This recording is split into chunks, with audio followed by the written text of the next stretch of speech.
Being among the oldest and longest running franchises in video game history, it's no surprise that Zelda's combat system has gone through a lot of changes over the years. Whether it's the transition from 2D to 3D, touchscreen technology, or the advent of motion controls, the Zelda team has always been willing to innovate, experiment, and adapt in a variety of ways. As far as the evolution of Link's moveset is concerned, the vast majority of the series' combat mechanics can ultimately be traced back to a small handful of Zelda titles. Games which not only improve upon their predecessors, but also introduce such a wide variety of new and successful mechanics that they end up setting a new standard for the series moving forward. A blueprint which the next of kin is able to expand upon. In short, while practically every Zelda game brings something new to the table, in the grand scheme of things, only a select few could be considered revolutionary. When it comes to the combat system in Breath of the Wild and Tears of the Kingdom, it's essentially a culmination of almost everything that came before mixed with an abundance of brand new options never before seen in the series. As such, it is on many fronts both an evolution and a revolution. In fact, I would argue that it's probably the most revolutionary step for the series' combat since the transition into the third dimension 25 years ago. Of course, that doesn't mean that the new system is perfect, or even that it outclasses the old games in every respect. In fact, if I had to use a single word to describe Zelda's combat system and its gameplay as a whole for that matter, it would be ambivalent. Because for almost every positive change or new addition, Nintendo also tends to take a step back in some regards. Now, I am all for trying new things and taking new directions, especially with a franchise that's been going on for such a long time. But it is a bit frustrating that Zelda's combat system never really gets a chance to truly be perfected. Because, like I said, Nintendo isn't just adding to it, they will change or outright remove things that either worked just fine, or at the very least had a lot of potential. And sometimes these aspects end up being replaced by something that's arguably worse in comparison. So today, let's explore Zelda's combat system in depth. See what works, what doesn't, which mechanics could or should be brought back or done away with entirely. Before we begin though, I do have to preface a couple of things. First and foremost, I will only focus on the 3D titles and not so much the 2D or top-down installments. Not because I feel like there's no more room for growth in these games, I'd imagine there is, but the battle system of 2D and 3D Zelda are so fundamentally different that I might as well be talking about two completely different genres. Secondly, I will limit the scope to Link's own capabilities and moveset. So things like using the environment to your advantage, companions and their contributions to combat, or building robots to fight in your stead will largely be ignored. Unit lost. I will say that I have absolutely no issues with these kinds of options. Not only is it fun to experiment with or use as a mix-up to regular combat, it's also a great way to mitigate some of the more difficult enemy encounters for those who don't enjoy a tough challenge. In that sense, these options are in the same vein as the spirit summons from Elden Ring. As long as it isn't forced upon you or takes away from conventional combat, it's a more than welcome inclusion in my book. And finally, I want to remind everyone that some of the stuff I talk about will be more subjective than others. Things that bother me may not bother you, and vice versa. So don't take anything I say as an indisputable fact or anything. Also, just like the episode about the future of Zelda dungeons, I once again encourage everyone to leave your thoughts in the comments below so we can get a discussion going. Because at the end of the day, the future of Zelda concerns all of us. So with that said, let's get into the future of Zelda's combat system.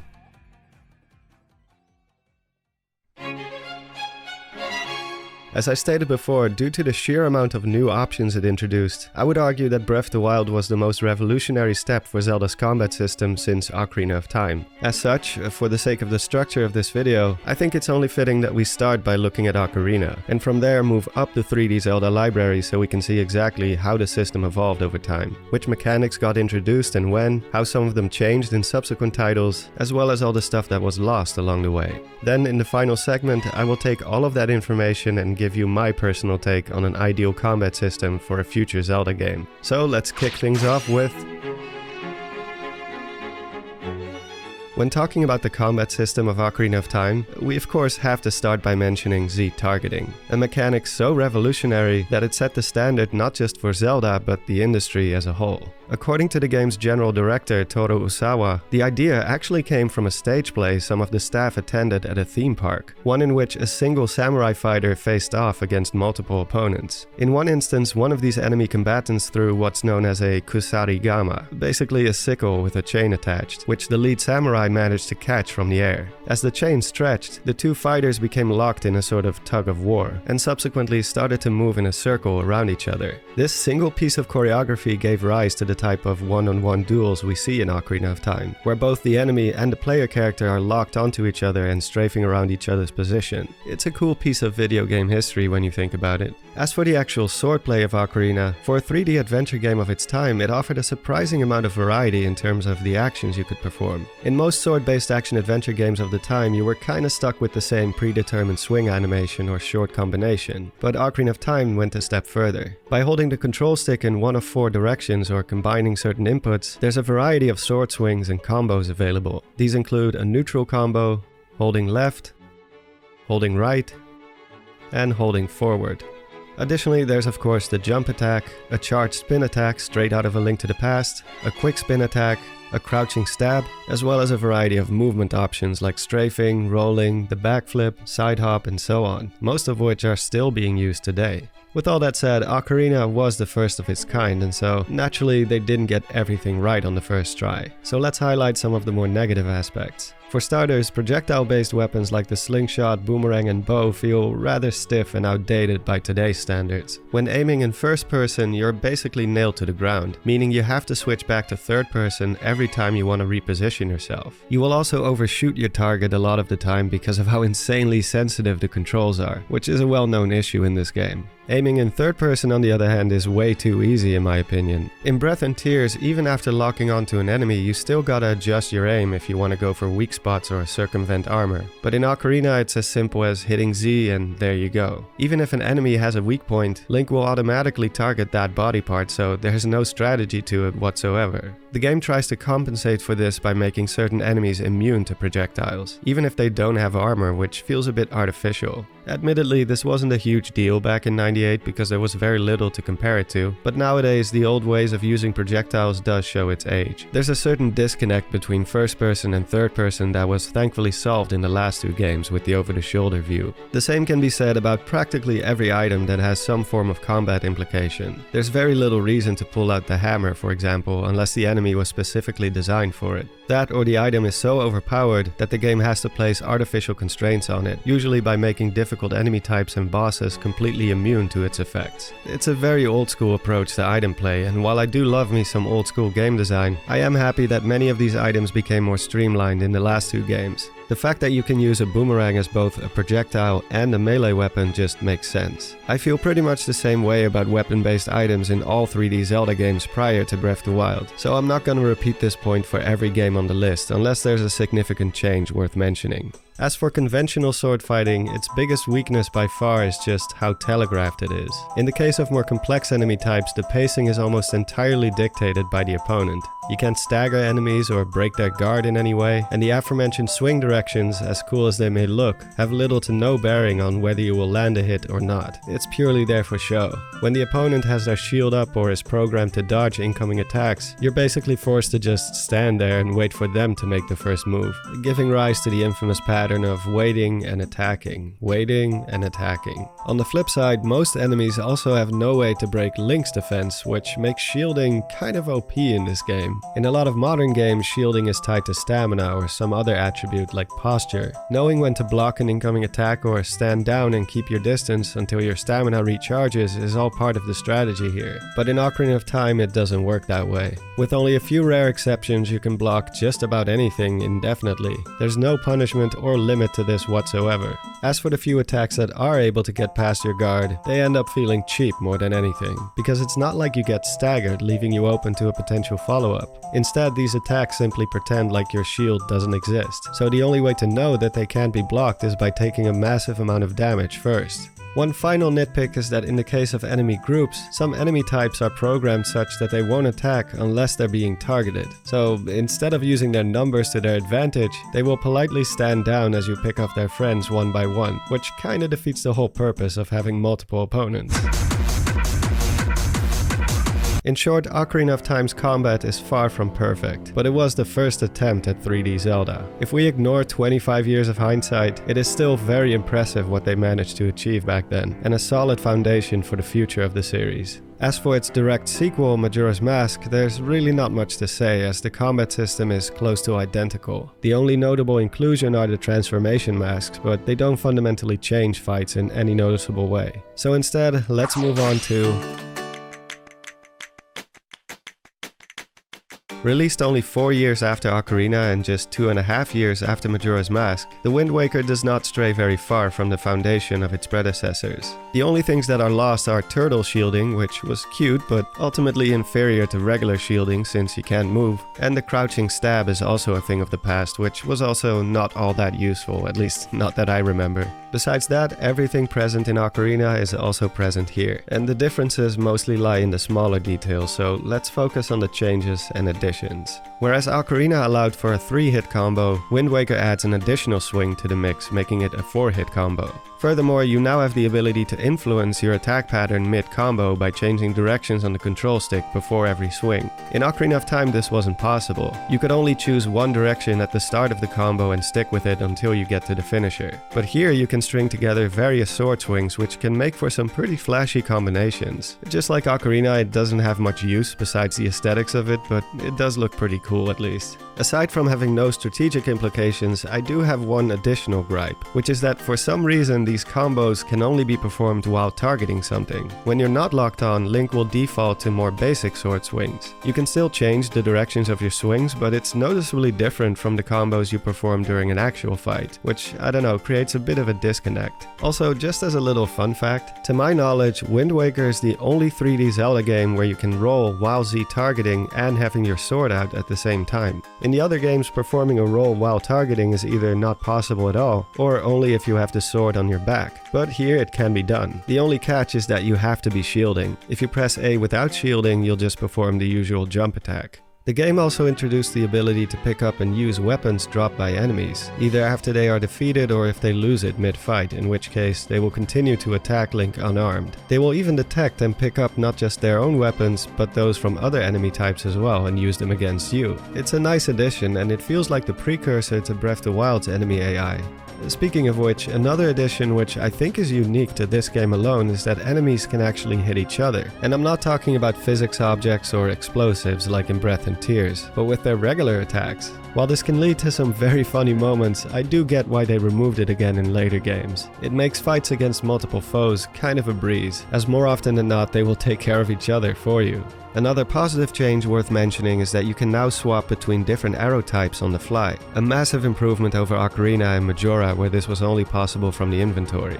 Also a nice addition is that there's an optional sword attack you can learn by completing a side quest. It's not the first Zelda to feature optional sword skills, that honor goes to Zelda 2, The Adventure of Link, but it is the first 3D Zelda to do so. It is only one move and most people probably won't get it until the late game, but it's a pretty cool reward, and I'd like to think of this as an early concept for the more elaborate hidden skills from Twilight Princess. Last but not least, we have Wind Waker's biggest addition to combat, the parry system. By hitting A right before an enemy attack, Link will perform one of two moves: a back roll with a sword finisher at the end, or a front flip which will target the enemy's head and will position Link behind the enemy for another potential strike. It was a cool idea for sure, but I do have some problems with it. First of all, you have no control over which move Link will perform. It is entirely determined by the attack the enemy throws at you. Vertical attacks will trigger the roll, and horizontal attacks triggers a jump. It also means that once again the initiative lies with the enemy, not the player. It also makes certain enemies like Darknuts feel a bit gimmicky, as they can only be defeated by standing there and waiting for the icon to appear. It's more like a QuickTime event in that regard, and an easy one at that.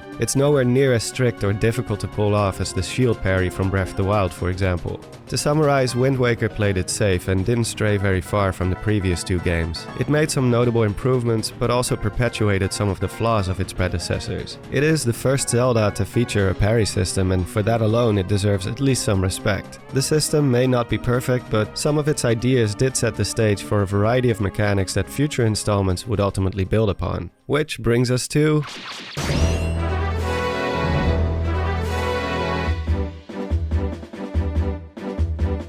Twilight Princess, the game which I think most people agree has the most profound swordplay in the entire series. Like the Wind Waker before it, it doesn't stray far from the familiar blueprint set by Ocarina. The usual movement options, the 4-hit combinations, changing sword swings mid-combo, it's all still here. The way I see it, Twilight Princess is kinda like the gatekeeper for the old 3D formula. It's where the foundation set by Ocarina reached its peak before the series started to move in new directions. It doesn't try to revolutionize or turn the foundation on its head. Instead, it simply takes what came before and cranks it up to 11.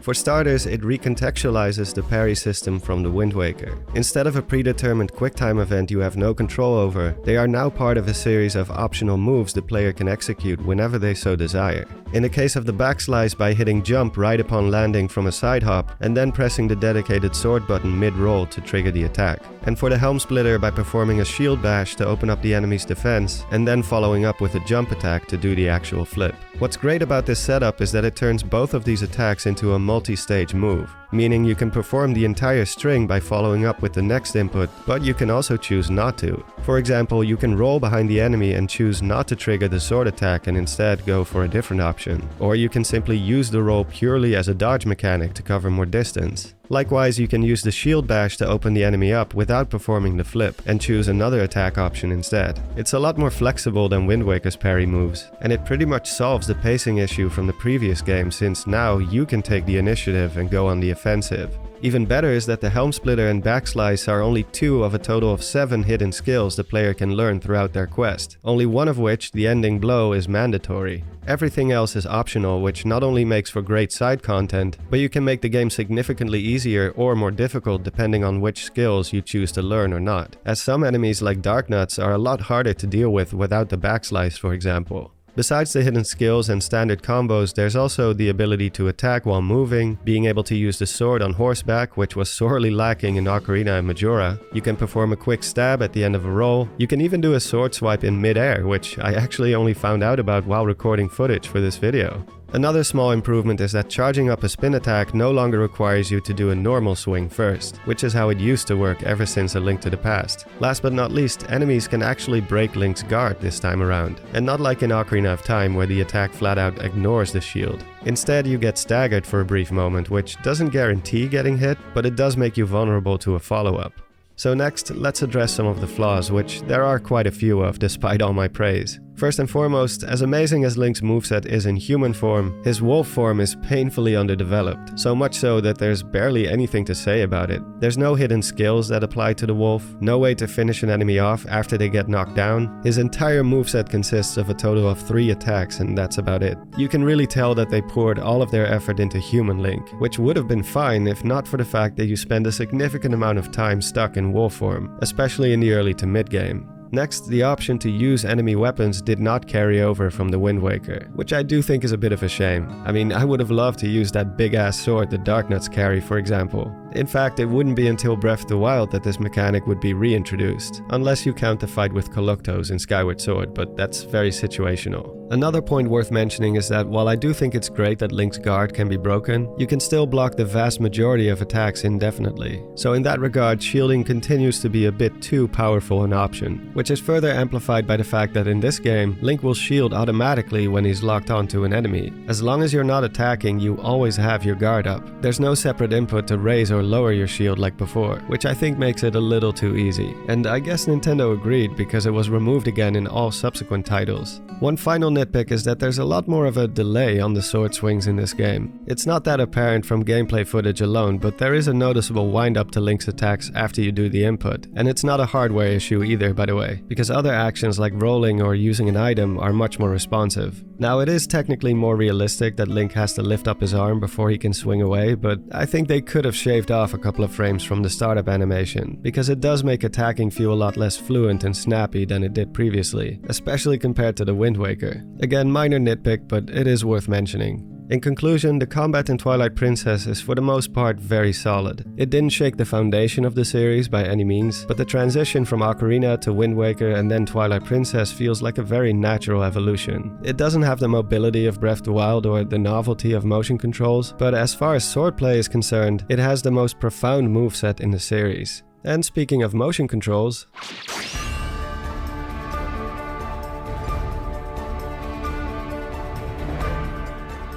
next up we have Skyward Sword, a game which in terms of combat feels both familiar and radically different at the same time. If we ignore the sword mechanics for a brief moment, the majority of Link's moveset during fights is actually not all that different from previous titles. There are some notable changes here and there, which we'll get into shortly, but to an extent the Ocarina of Time roots still shine through here and there. Now, given the whole motion controls, you would expect that this game kind of exists in a vacuum, similar to Phantom Hourglass and Spirit Tracks. A one-time experiment that tried to revolutionize, but ultimately failed to set a new standard. And in some aspects it is. But it also introduced a variety of mechanics that would end up becoming a mainstay. Some of which include the stamina bar, the shield parry, the ability to sprint, an early form of durability, albeit for shields only, and I guess the Skyward Strike could be considered the first iteration of the classic sword beam in a 3D Zelda game. So before we get into the swordplay, let's first talk about some of the positive changes that don't involve motion controls. One massive improvement in my opinion is splitting the jump attack up into two separate actions. In previous titles, performing a jump attack was as simple as hitting a single button and there you go. But here you have to jump forward and then trigger the sword in midair, resulting in a jump attack.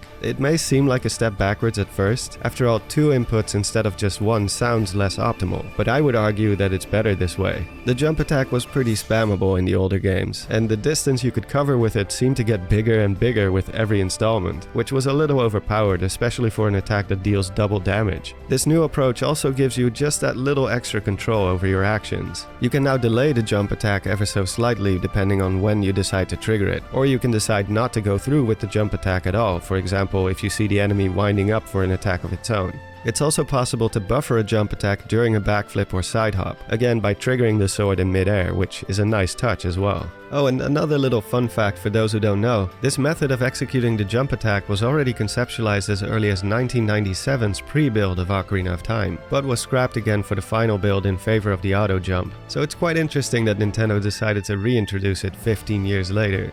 Anyway, another great addition is that the spin attack now drains your stamina. Similar to the jump attack, spamming the spin attack was quite easy in some of the previous games, so placing a limit on how many you can perform in a row was definitely a good idea.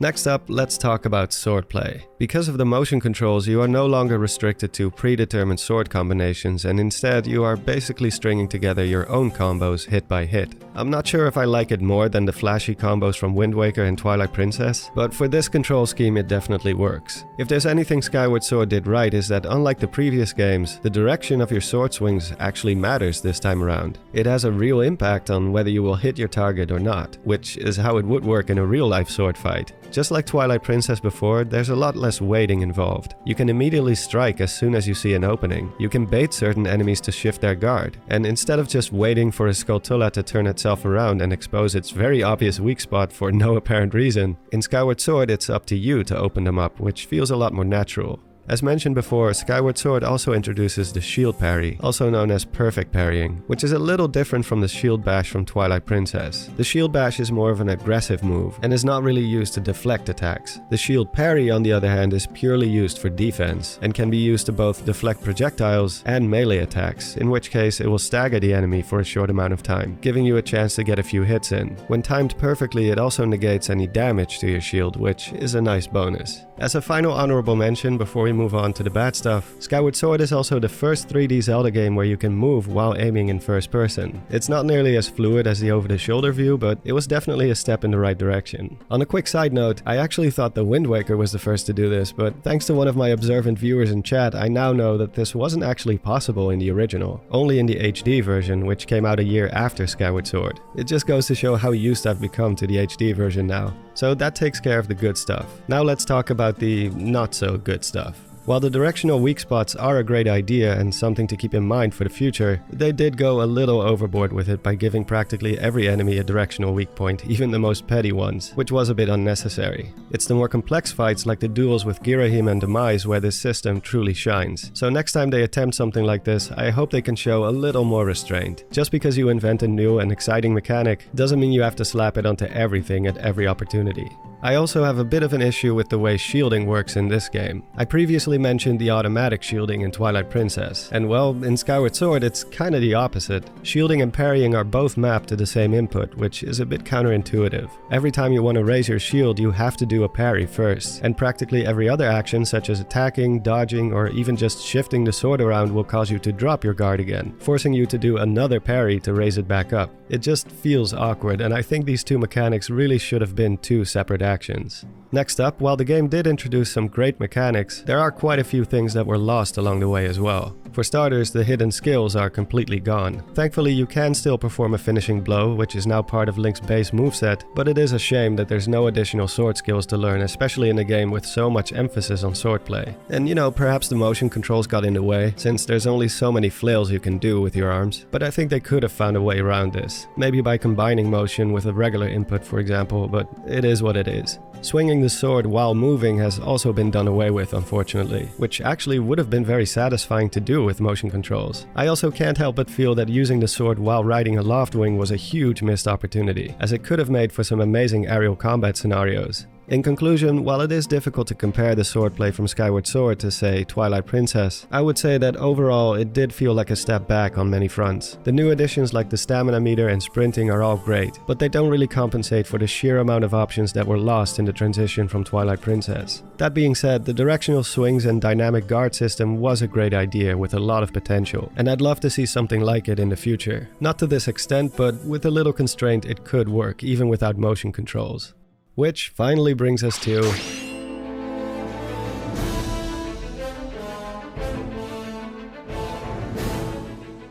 Now, since they are very similar in terms of combat, I will for the most part treat Breath of the Wild and its sequel as one entity. There are some strengths and weaknesses that are more prevalent in one or the other, and I will make sure to point them out individually when that's the case. But I think we can all agree that when it comes to Link's overall moveset, not much has changed between the two. In fact, if you ignore all the crazy stuff you can do with the environment or Zonai devices, you're left with exactly one new addition to Link's moveset, and an optional one at that, but I'm getting ahead of myself. So as always, let's start with the good stuff, which there is quite a lot of. I said it before and I'll say it again, this combat system makes every other 3D Zelda feel slow, clumsy and stiff in comparison, in large part due to just how mobile Link is in these games. The utility of the bow alone is perfect. It ditches the inconvenient split between third person and first person, going for an over-the-shoulder view instead. After locking onto an enemy, you're not stuck aiming in the same direction. Instead, you can continue to adjust your aim accordingly and go for weak spots or circumvent shields and armor. You can move forwards, backwards, side to side. You can even jump while having an arrow drawn. It really feels like this is what the bow was always meant to be, and I'll be damned if they ever decide to go back to the old ways. Being able to go into a full sprint whenever you want, even while targeting an enemy, is also a great addition. In Skyward Sword, you could only sprint if you're not locked on to an enemy. In fact, it's part of a larger problem which has existed in 3D Zelda in general, where your moveset slightly changes depending on whether you're using Z targeting or not, like the roll being overridden by the jump attack as mentioned previously, but not so in Breath and Tears. Here your moveset stays consistent at all times. Anything you can do while traversing the world, you can do during combat as well, including the ability to sprint in any direction at any given moment. Even when you're facing away from your target, you're still keeping track of their position. It completely removes the disconnect between combat and exploration, which has been a problem ever since Ocarina of Time basically. So good stuff right there.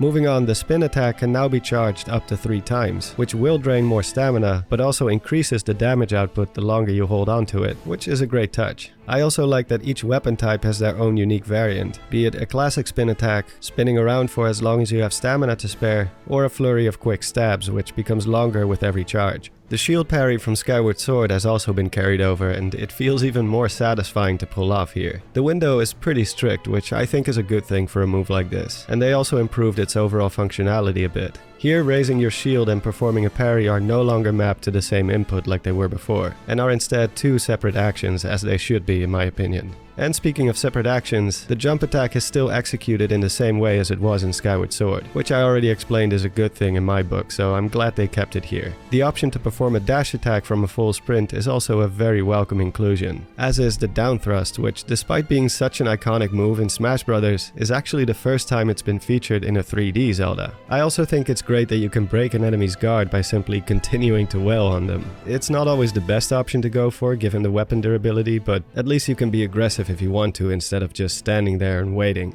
On top of all that, there's also the option to throw your weapon, which feels incredibly satisfying if it hits the enemy right in the face. And as mentioned previously, it makes items like the boomerang feel much more streamlined as well. In general, there's a certain fluidity and responsiveness to Link's maneuverability that far outclasses anything that came before. It truly feels like night and day when you play this and the older games back to back. But now it's time to grab your torches and pitchforks because I'm about to talk about the bad stuff. And I have quite a lot to say, so strap in, I guess. The Despite all the praise I've given to Link's movement, the actual swordplay is, at its core, pretty abysmal to say the least. The directional swings, the hidden skills, the flashy combos, it's all gone. Now you're stuck with the same boring, predetermined sword swipes. There's no variation to it whatsoever. It's the exact same combination over and over. The combo game truly is a shadow of its former self. Furthermore, the absence of hidden skills is a huge missed opportunity, especially in an open world game where optional sword techniques would have been an amazing reward for exploration. In the two games combined, there's exactly one skill, one optional technique you can learn that isn't part of your base moveset. And to add insult to injury, it can only be performed while Link is unarmed, which for reasons I'll get into later is not exactly optimal. Now, to be fair, the game does make up for its lack of swordplay to some degree by including the Sheikah Slate and Zonai powers, the option to use the environment to your advantage, all that jazz. But I don't see this as a valid reason for watering the swordplay down to this extent. I understand Nintendo's desire to spice things up and try new things, but a franchise like Zelda benefits from evolution just as much as it does revolution. Adding new options is great, but that's exactly my point. It should add something on top of what's already there. Removing aspects that worked well and nobody ever complained about only to substitute them for something inferior is not the right call in my opinion. There's no justification for the fact that these titles have a more shallow moveset than its predecessor from 25 years ago. I really fail to see why these games couldn't have the comprehensive swordplay from Twilight Princess alongside all the new additions. I mean, according to his backstory, Link is supposed to be this amazing swordsman, someone who was allegedly able to best adults even when he was just a kid. The guy took down entire battalions of Guardian Stalkers before finally being brought to his knees. But this doesn't really translate to the gameplay all that much, even after he fully regains his power. In fact, the only time Link's insane swordsmanship felt accurately depicted was in Age of Calamity. Now, of course, it's a different genre of video game, but you gotta admit that there's a pretty stunning contrast here.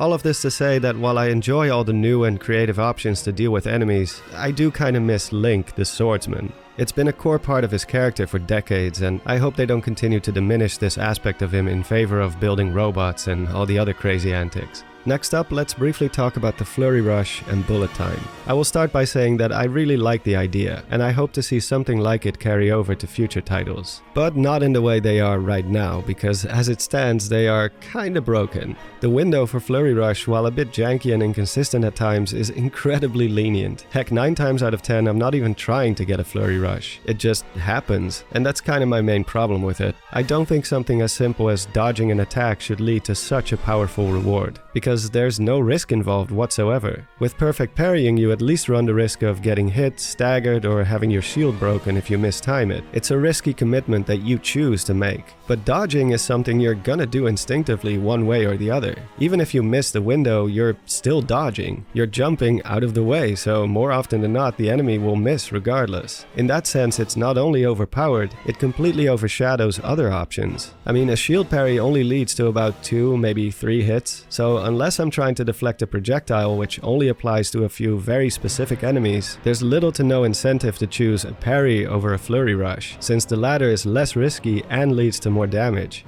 On top of that, because it's so easy to pull off, it also loses its novelty rather quickly. I mean, after the 20th time in the same fight, it's just not special anymore, and it starts to feel more repetitive than it does a big achievement, which is what it should be in my opinion. I think it would have been far better if they approached it in a similar way as the special attacks from Age of Calamity, some sort of gauge that fills up gradually as you land more and more hits, and when the gauge is full, that's when you can trigger the attack. They could even make the gauge decrease slowly over time, forcing you to stay on the offensive if you want to be rewarded with a Flurry Rush. At most, you should be able to pull off 2, maybe 3 of these every, 5 minutes or so, which is about the average time it takes me to kill a Silver Lionel. As for the bullet time, again, great idea, but goddamn if it isn't broken. I mean, the fact that I can take down an entire camp just from 1 or 2 bullet times, even with a relatively small stamina meter, is kind of insane. There are so many enemies that can be cheesed this way, especially in Tears of the Kingdom, since bomb flowers and other powerful materials for arrow fuses don't cost an arm and a leg, and are in fact quite easy to come by. Even if the terrain doesn't allow for it, you can just plant a Zonai Spring or something else you can get some airtime out of, and there you go. I'm all for keeping the bullet time in, and even the way you trigger it can stay the same, but they should really dial back the amount of shots you can get out of it, because right now it's just about the most broken strategy in the game. It makes even the most intimidating enemies like Gleeox an absolute pushover.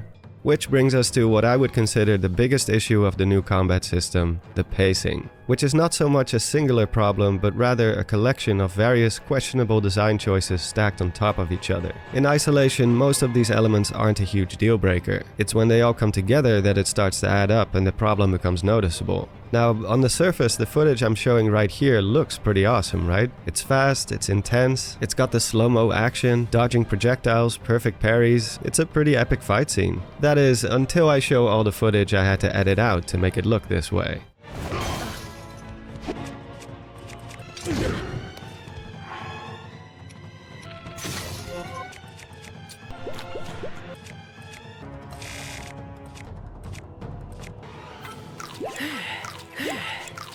Yeah, I think you know where I'm going with this. There is so much pausing in these games. Inventory management, healing up, switching weapons, switching shields, switching bows, sifting through dozens upon dozens of materials to fuse to an arrow. No matter what, you are constantly freezing the space-time continuum to do something. It completely destroys the pacing, especially for the longer fights. And it's a shame too, because I genuinely think that the duel with Ganondorf is one of the best fights in the series. But it could have been even better, much better, if it wasn't tainted by this incessant inventory management. This kind of stuff is fine in like a tactical RPG, but this is an action-adventure series. I mean, there's a reason why developers are continuing to look for ways to make the HUD and the inventory less intrusive to the gameplay. There's a reason why most modern games have a dedicated heal button now instead of letting you force-feed your character healing items from the menu, or why survival horror games no longer let you reload your weapons from the inventory. And it's weird too, because when you look at the 3D Zelda library in order of release, you can see Nintendo taking small steps to improve and minimize the intrusiveness of the menus with every new installment. The Wind Waker solved some of the tedium of Ocarina by mapping the iron boots to a face button and letting you swap arrows with the shoulder buttons. Then by the time of Skyward Sword, you barely had to access the inventory altogether, and things like healing and switching items became real-time, only for Breath of the Wild and Tears of the Kingdom to take a massive step back again. They are probably the most inventory-heavy Zelda titles in the entire 3D library, even more so than Ocarina of Time, I would say. That isn't to say that I'm against any form of pausing or inventory management. Once in a while is fine, but this is just too much, man. All in all, I would say that the combat in Breath and Tears is rather polarizing. It fixes many issues from the older games while simultaneously moving backwards in a way, either by reintroducing old problems or creating new issues that didn't exist before. The highs go incredibly high, but the lows also go low. That said, I do still think that as a whole, it is the best form of combat the series has seen so far, if only for the sheer amount of options you have at your disposal. It was a necessary step for the franchise, but I hope they take some notes from not just other Zelda games, but from the competition as well, because there are games in various genres that simply handle some of these mechanics better. So with all of my complaints and my praises out of the way, what would the perfect combat system be if I was in charge? Well, needless to say, it wouldn't be perfect because I'm just a guy with a YouTube channel and not a AAA video game developer, but for what it's worth, I can at least give you my 2 cents. If we are to believe the developers, it's highly likely that Zelda will continue to go down the same open world path as the last 2 games, in which case the combat system of Breath of the Wild is definitely the best foundation to work with for whatever comes next. So with that in mind, let's start with the biggest changes I would make. First and foremost, I'd like to see the type of swordplay from Twilight Princess make a return. It's kind of a no-brainer, and as I've said previously, I don't see any downsides to having a more complex moveset like this in an open-world Zelda. If anything, it would give the player more flexibility, which ties directly into the next point: bring back some form of optional skills to expand your moveset with. It would not only be a good reward for things like exploration, side questing, or collecting materials, but it also adds to the feeling of growing stronger as a character. Being able to attack or defend in new ways is a lot more tangible than just having a bunch of numbers go up on a stat screen. They could even take some notes from Age of Calamity, which allows you to expand your combo strings at the training academies at the cost of certain materials. And while we're on the topic, another mechanic from Age of Calamity that I feel could also benefit mainline Zelda games is splitting Link's sword attacks up into a weak and strong category. Because one of my favorite things about this battle system is that you can cancel a regular combo into a strong attack. And depending on when you decide to do this, be it after the first swing of the combo, the second swing, the third, and so on, the following strong attack changes and can even lead to all kinds of new follow-ups. It's a lot more flexible than simply having a few predetermined swing combinations like in the older games, and if implemented well, it would absolutely dwarf the swordplay from Twilight Princess. Maybe it's a step too far for some of you, after all, Zelda is not really a hack and slash, but I think it could make fights a lot more aesthetically pleasing and less repetitive, not just for the player but for anyone watching as well.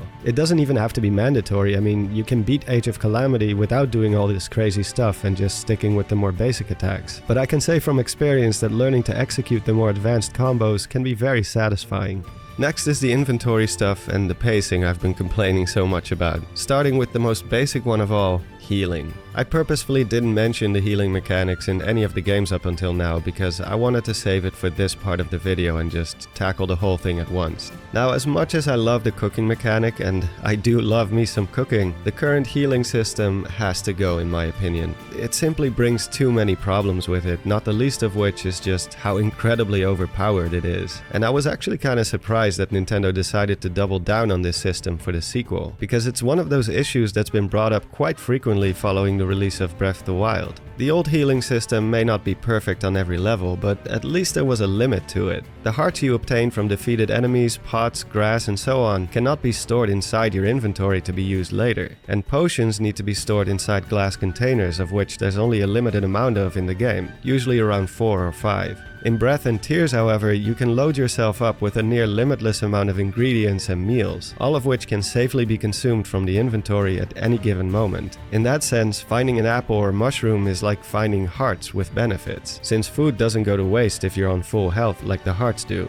Likewise, the meals are essentially like having an infinite amount of empty jars at your disposal. Especially when you take hearty meals into account, it's not hard to see why this system is considered rather game-breaking. The games try to compensate for this by making enemies deal a lot more damage than they ever did in previous titles, but all this really does is encourage players to abuse the healing system as much as possible, which, as we already talked about previously, leads into the second problem of hurting the overall pacing of the fights. Especially in the early game, before you've upgraded your armor sets, you are constantly shoving food down your throat, if only to avoid getting one-shot, meaning you're gonna be hitting that inventory very, very frequently, practically for every hit you take. Which ties into the next point, which is that healing should be a real-time commitment, because not only is it less intrusive and immersion breaking, but it adds an extra layer of depth to the fight itself. Learning to resist the temptation to go on the offensive, even if the enemy is wide open, and instead using that moment to heal up is so much more satisfying than simply hitting the inventory and force-feeding your character a bunch of healing items. Of course, most of the older games are equally guilty of this, since here everything and everyone except Link freezes in place as he comfortably sips away at his potion, even while in the process of getting stabbed in the chest, I might add. So far, Skyward Sword is the only game on the list that came close to getting it right, since here healing is done in real time. It's still not nearly as optimal as having a designated heal button like in Dark Souls. Instead, you still have to manually select the potion from the menu, hold on to it, and then pray that the mice doesn't catch up with you in the meantime. But at least there was an actual commitment here, which cannot be said about Breath of the Wild and its sequel.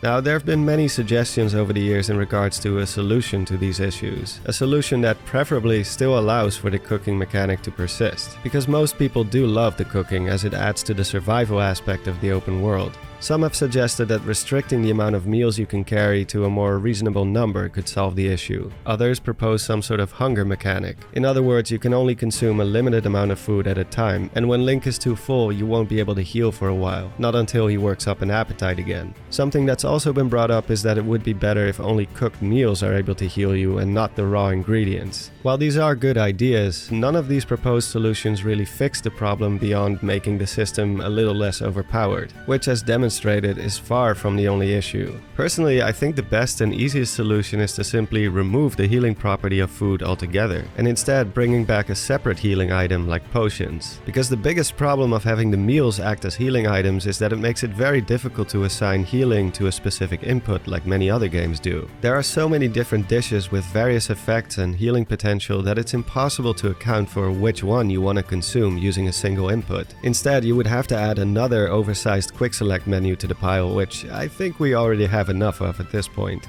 Having only one type of healing item which you can carry a limited amount of has so many advantages over the current system. It's more balanced, less intrusive, and it presents the opportunity to hide yet another cool reward in the overworld, like some kind of collectible that expands your healing stash, similar to finding an empty bottle in the old games, which was usually a pretty big deal. It may not be as unique or interesting as having a bunch of dishes with various healing potential, but sometimes convenience outweighs the need to be different. Because at the end of the day, it's just healing, you know? One of the most basic concepts in video games. Another upside to this solution is that even without the healing property, there's still justification to keep the cooking mechanic in, because meals already have a secondary function, that being the status effects, which are useful for both combat and traversing the overworld. These effects usually last long enough to get you even through the longer fights, which means you only have to hit the inventory once, preferably before engaging an enemy, and you're good to go for the next 5 to 10 minutes or so. Healing aside, I think that all quick select menus should be in real time as well from now on,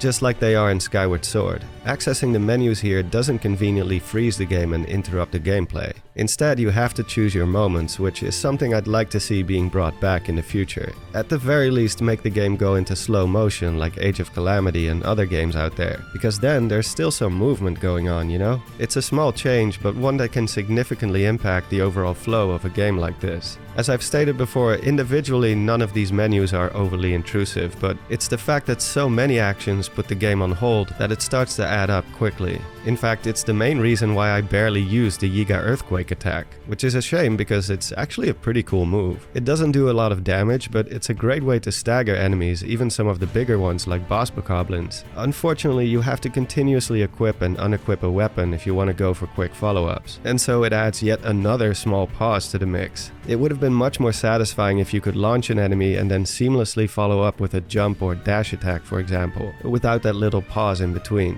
Naturally, some of this stuff does depend on what kind of options will be available in the next Zelda. For example, whether fusing arrows is here to stay. But the main takeaway here is that whatever comes next, the current inventory system is far too inefficient to be carried over in its current state. There has to be a better way. And that pretty much wraps up my biggest points, so to finish things up, I will do a quick rapid fire of some smaller changes I'd like to see. Things that would be nice to have, but aren't make or break, so to speak. First up, bring back the ability to roll, preferably while Z targeting as well and not just during traversal. They don't have to outright copy Dark Souls and make it a quintessential part of combat with, you know, invincibility frames and whatnot. Simply being able to shrink and shift your hurt box or gain some quick momentum is already enough. I often found myself wanting to roll underneath some of the larger enemies, for example, only to be reminded that I can't do that anymore.